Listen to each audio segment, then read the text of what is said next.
Hello everyone, welcome to study LVR. Study LVR की इस video में हम डिस्कस करेंगे एक न्यू नोटिफिकेशन या करंट अपडेट के बारे में, जो कि है, देखो, रिसेंटली एक बड़ी खबर निकल कर सामने आई है कि जो पैट प्राइमरी असिस्टेंट टीचर थे हमारे, उनको लेकर हाई कोर्ट ने प्रदेश सरकार को कुछ निर्देश दिए हैं, कुछ आदेश दिए हैं। हाई कोर्ट ने कहा है कि जेबीटी के जो R&P रूल्स हैं उसी बेसिस पर पैट शिक्षक जो हैं वो नियमित होंगे।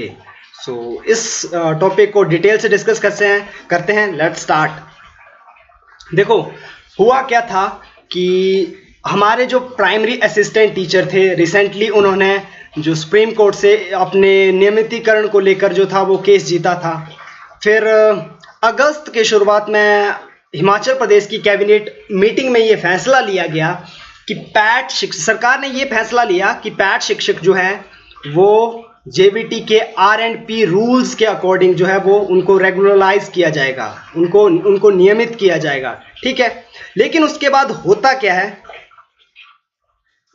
उसके बाद ये होता है कि जो हमारे 10 अगस्त के दिन जो प्रारंभिक शिक्षा निदेशक हैं, उनके द्वारा 10 अगस्त को एक नोट जारी किया जाता है कि पैट के नियमित करने के लिए टैट का पास होना जो है वो अनिवार्य नहीं है। ठीक है, उन्होंने ये 10 अगस्त को एक नोटिस रिलीज कर दिया जो प्रारंभिक शिक्षा निदेशक हैं कि भाई अगर आप प्राइमरी असिस्टेंट टीचर हैं तो आपको नियमित होने के लिए टैट होना जरूरी नहीं है। ठीक इसी के खिलाफ फिर जैसे ये नोटिस आया तो जो जेबीटी थे ऑलरेडी जो कमीशन या टैट मेरिट के बेस पर लगे हुए हैं, वो पहुंच गए हाई कोर्ट, और उसमें से मेन है प्रार्थी एक संतोष कुमार और उनके साथ कुछ अदर जो मेंबर्स हैं, उन्होंने हाई कोर्ट में ये याचिका दायर करवाई कि भाई जो पैट शिक्षकों का नियमितीकरण हो रहा है वो सरकार के या जो जेबीटी के R&P रूल्स के विपरीत, दिशा निर्देशों के विपरीत हो रहा है। ठीक है, अब वो उन्होंने ये आरोप लगाया। ठीक है, और उन्होंने इसकी दलील में कहा कि जेबीटी भर्ती एक पदोन्नति नियम के अनुसार सिर्फ 2 ही तरीके हैं उनको रेगुलराइज करने के, पहला कमीशन और दूसरा है बैच वाइज।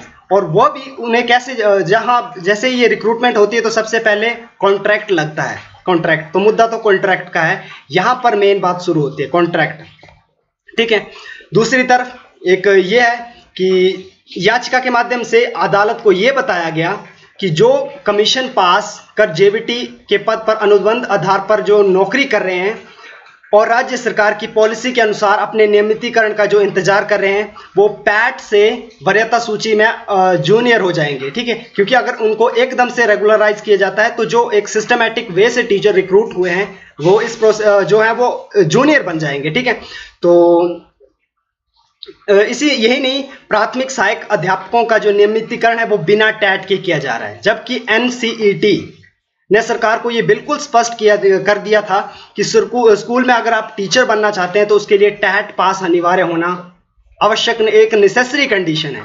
ठीक है, जिसमें किसी प्रकार की आपको छूट नहीं दी जा सकती। तो अदालत के ध्यान में ये वाली चीजें लाई गई। ठीक है, एक कि उनको डायरेक्ट रिक्रूट किया जा रहा है, दूसरा बिना टैट के रिक्रूट किया जो है वो रेगुलराइज किया जा रहा है। ठीक है, तो फिर ये वाला जो इसके खिलाफ लग गया कोर्ट में केस, और अदालत ने फिर अपना डिसीजन दिया और उन्होंने कहा, अदालत मैंने ये कहा कि निदेशक द्वारा जो टैट में छूट दिए जाने का, निदेशक के पास ये टैट में छूट दिए जाने का अधिकार नहीं है, और राज्य सरकार को 5 अगस्त को जो निर्णय लिया था उन्होंने कि